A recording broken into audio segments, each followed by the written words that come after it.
morning, everyone, and welcome to Sports Scene. Well, it's good to have Jeremy back in the studio. How was your break, Jeremy?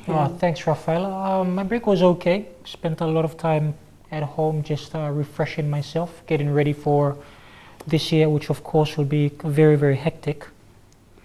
And how I heard you've been doing a couple of weights and getting fit as well. Yeah, I have just one or two things at home, just trying to get myself physically as well as mentally prepared for the big one that will be happening this year. Now, speaking of that, speaking of weights, bodybuilding, and the Northern Marianas, with the hope of sending a contingent to participate in the Pacific Games in July, the Commonwealth of the Northern Mariana Islands will be hosting the Mariana Muscle Building Competition in April. Now, the competition will actually be a stepping stone to revive the code, which has been inactive on the island. This will also be an opportunity to have bodybuilding enthusiasts and veterans who have been training and have participated in a number of tournaments showcase their talent. The Commonwealth of Northern Mariana Island Bodybuilding Federation president earlier this month said that they are adamant in sending athletes to the Pacific Games. Veteran bodybuilding organizer Dee Clayton will assist in the contingent's preparations. Now, moving on to rugby, and the national men's sevens team are in the final stages of preparation for the Wellington Sevens early this month. Returning recently from training and playing in the local tournaments in Fiji, team manager Billy Rapila said that the team has been working hard and are looking forward to perform well. After a successful performance in the Noosa Sevens last year, the national men's sevens team has qualified to play at the Wellington Sevens this weekend. The team is focused on maintaining the form they showed at Noosa and were recently in Fiji for 3 grueling weeks of training, where they also played in a few local tournaments. Both Captain Hubert Cheraha and team manager Billy Rapila says that preparations are going well and they have taken a lot away from the recent trip to Fiji and believe it's a great stepping stone for not only the Wellington Sevens but the upcoming Hong Kong Sevens as well. Our preparation has been a bit tough. We went through some intensive training in Fiji, and I think the boys are well prepared for the game, the tournament in Wellington. The tournament, as you all know, Fiji is one of the top leading country in rugby sevens, and I reckon going through some intensive training there is a good preparation for any team. Like for PNG, it's an exposure for our young talent to play against the top rugby players in the world. The planning of the boys, they are new. Like about 2 years ago, we have been together, but this is gonna be the first time for most of the boys in the team playing at an IRB sanctioned tournament. England and New Zealand are one of the top. They are in the top 4 within the IRB rugby sevens, and this is not new to PNG. We've been playing against them for the past years, and as a team preparing for a tournament, you can't expect a low quality, but you expect the hard opponents playing against them at that international level. So we expect everything from them, and I think for the training we've been going through in Fiji, I think we are prepared for that. And how's the team's unity been in the lead up to this tournament? The boys are quite okay within the team. There's no pressure within the team. Boys are all focused, and they are looking forward for the tournament. The team features many new faces who have yet to play in an IRB-sanctioned tournament, but Rapila says this is a new era for PNG Rugby Sevens and they have trained well to do well. It's been good so far. They've spent 3 weeks in Fiji. They've really got first-hand, obviously, knowledge of the Fijian game, and what Coach Ferret has been putting them through is a really grueling program over there. They've played 2 tournaments. One they came Cup semi-finalists, and then the weekend after they made the Cup final, which they lost in eventually, but that's like a building progress for them, and the team's really matured from that. Yeah, no, it is very challenging for us. It'll be very a big task for the team. There's only like 2 guys in the squad, Henry Lillikit and Eugene Tokova, who've gone to Wellington previously, so it's a new squad, but at the same time it's a new era for PNG Sevens. So it's really about these boys to go and make their mark, and you know what Coach Ferret has put them through is really a good preparation for them. It's all now down to each individual's mental preparation at the end of the day, and how they prepare themselves for the big games. New Zealand, England and Canada won't be easy, Oh, we've never won a pool match. It'll be good to. It'll be nice if we can win a pool match. But I think the boys, to be competitive, is the biggest ask from the team management's point of view. We may surprise probably Canada being the least strength team out of the England and New Zealand, but you know these are top 10 teams we're talking about in the IRB sevens. They're all Olympic supported teams as well because they're all preparing for 2016. So let's be realistic. You know we're playing with the big boys. We're just a small kettle of fish at the moment. So I reckon if the boys just put their minds to their own individual skills and talents and what their strengths are, you know, we can surprise them, you know, but it all depends on, as I said earlier, the player's mental approach. It's going to be a key. With the Wellington Sevens this weekend, the national sevens team snuck off to Wellington on Sunday. Placed in a pool with New Zealand, England and Canada, the team has prepared well and is looking forward to the challenge. Coming up, we take a look at the national boxing trials in Goroka, Eastern Highlands Province.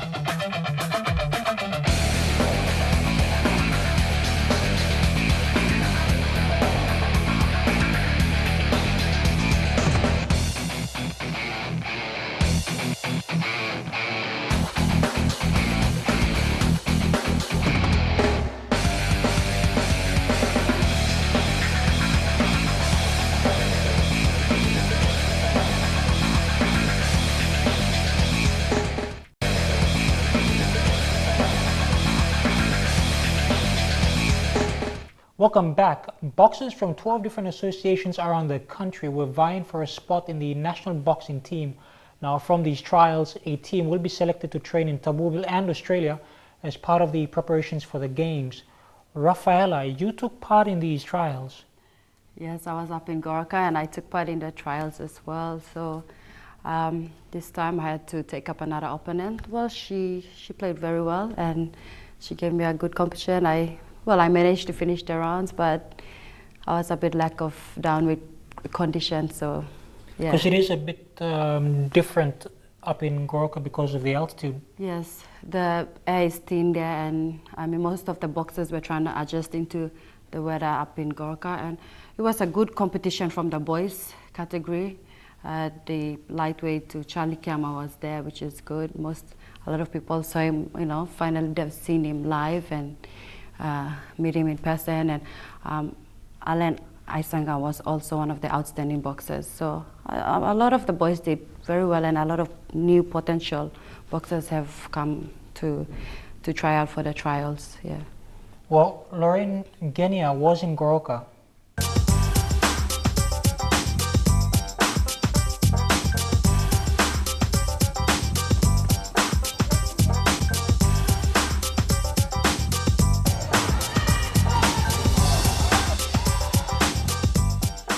It's been a great 2 days competition, and we expected that out of PNG Games. This huge talent that we witnessed in the course of the competition. This is the second day. Tomorrow will be finals. We are in a situation where we have to make some tough decisions, but it's healthy, it's good, and we're happy that the young guys are coming up, pushing the training people, the boxers at the training squad, and they're ending the position in the national team. Now, what's the criteria for selection into the national side for the Pacific Games? Obviously, experience will count because it's a big stage at the Pacific Games. Commitment and training, discipline. So those are the key criteria that we're looking for. Of course, you got to be talented to get in the team because of the array of boxers we have, and we've just witnessed last 2 days. Now, who's on the selection committee? The chairman is of selectors is tournament director and Dick Larry. We have a national coach also in the selection committee, and it's a 3-man panel, and I'll be representing the National Federation. Now, when will the list be finalized, and upon finalizing the team, when will the team go into camp? We are looking at 1 week, sit down and debate on the team list and see we balance the team. We're looking at going to the camp in 2 weeks' time. Well, Mr. Vera, thank you very much for your time. All the best with the selection process. I would like to thank the sponsors, Honorable Minister for Lands, Honorable Benny Alan, and NSI for accommodating us here and also facilitating these trials. Also, I thank EMTV for broadcasting and giving us this coverage. Thank you very much.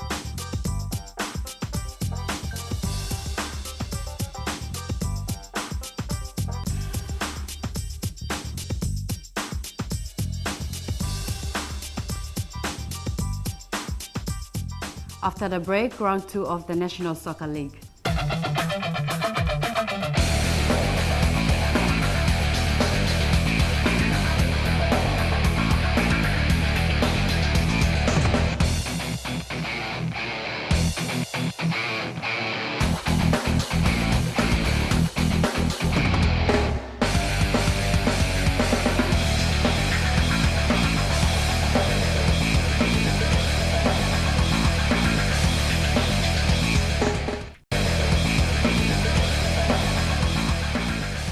Welcome back. Round 2 of the National Soccer League kicked off with a bang with the first NSL match held in Madang after a long absence from the Leeuwarden Oval, as home side Madang FC hosted Admiralty FC. Midfielder Michael Foster played a man-of-the-match role as Rodney Mobiha opened the scoring for Admiralty and Alwyn Comalong equalized for the home side. Over in Leh, a big double-header as 9-time champions Hekari strove to the top of the table with a 3-0 demolition job of budding franchise Leh City Dwellers, while Besta FC gave warning shots after a massive 4-1 victory over Oro.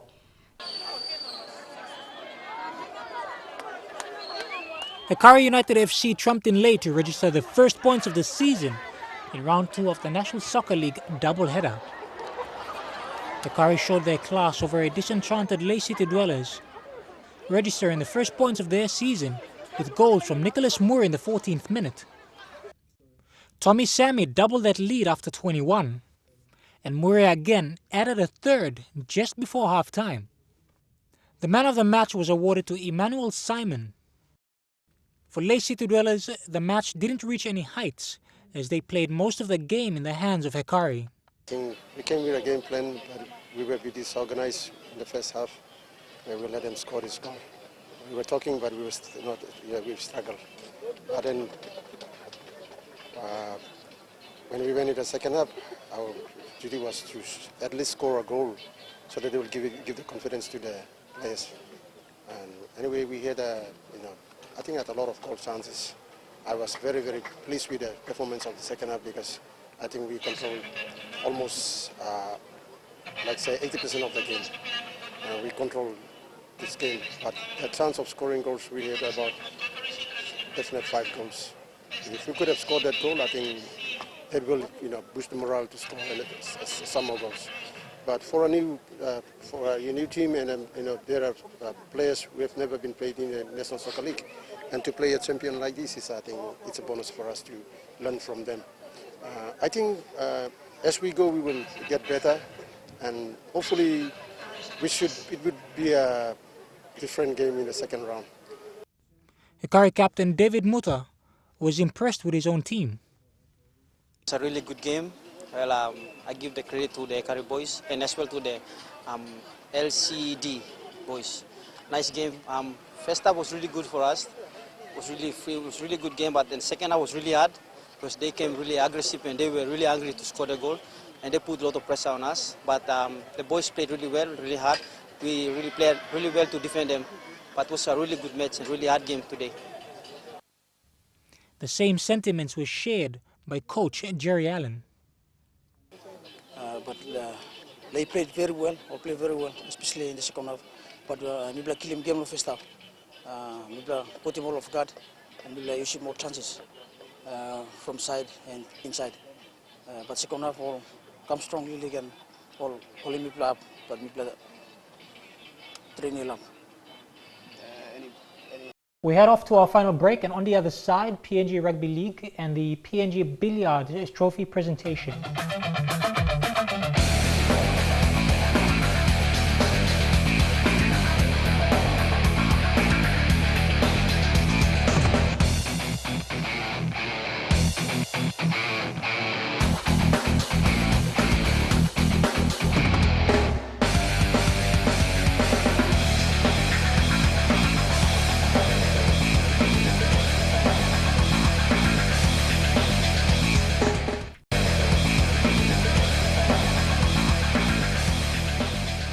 Billiards and Snooker Association held their 2014 trophy presentation last week.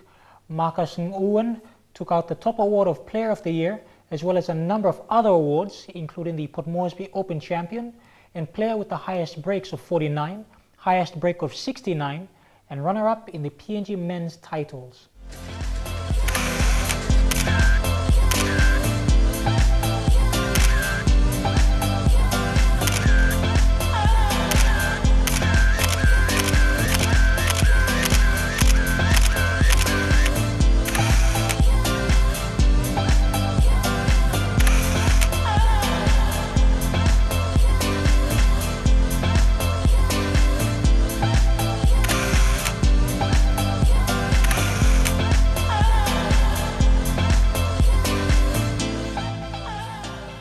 The court has seen the emergence of young and upcoming talent in the likes of Emmanuel Kapi, who was awarded player with the highest breaks of 25 in the PNG men's minor snooker title and junior player of the year. And 17-year-old Edward Lakai, also awarded best junior player in the Port Moresby Handicap Challenge and PNG men's snooker titles. For another year dominating the PNG women's snooker titles, Gewa John was awarded as champion of the women's snooker title and player with the highest break of 32.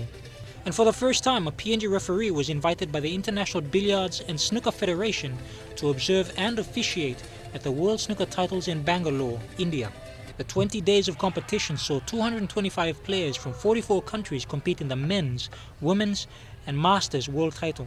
Jonathan Kavanagh was ranked 9th among 40 referees at the world titles in India.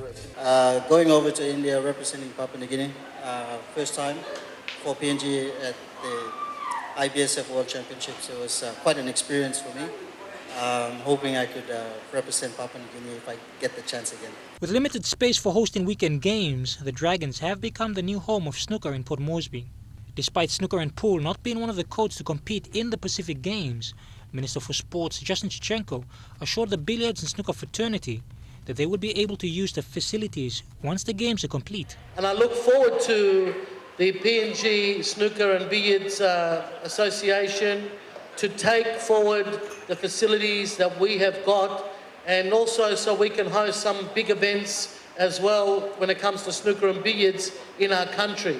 We've done it before, but now after July we'll be much better off to host more of those competitions with the new facilities that we have.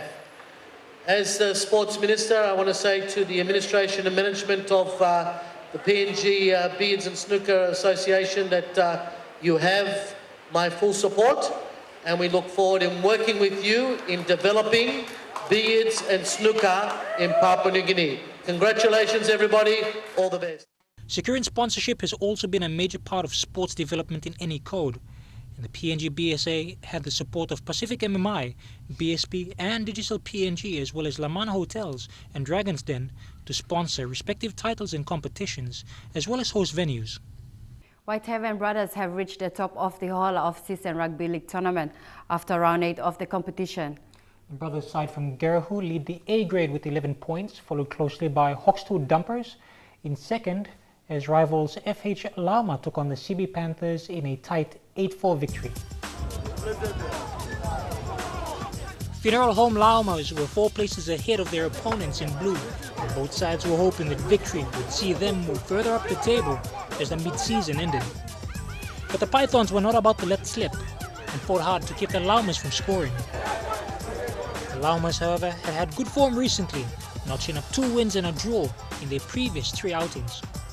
Despite their efforts, the Pythons could not hold off the Laumas' aggressive charges, with the Laumas victorious in the end.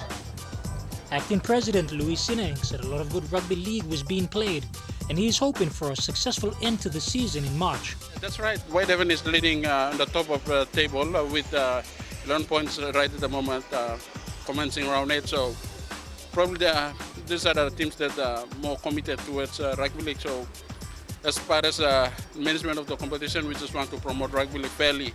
It doesn't matter which suburb you come from. Ola is there to promote every competition. Other results had Hawks 2 Dumpers defeat Taraka Dragons 14-8, and Freeway Bumpers secure a 6-2 defeat of Young Guns.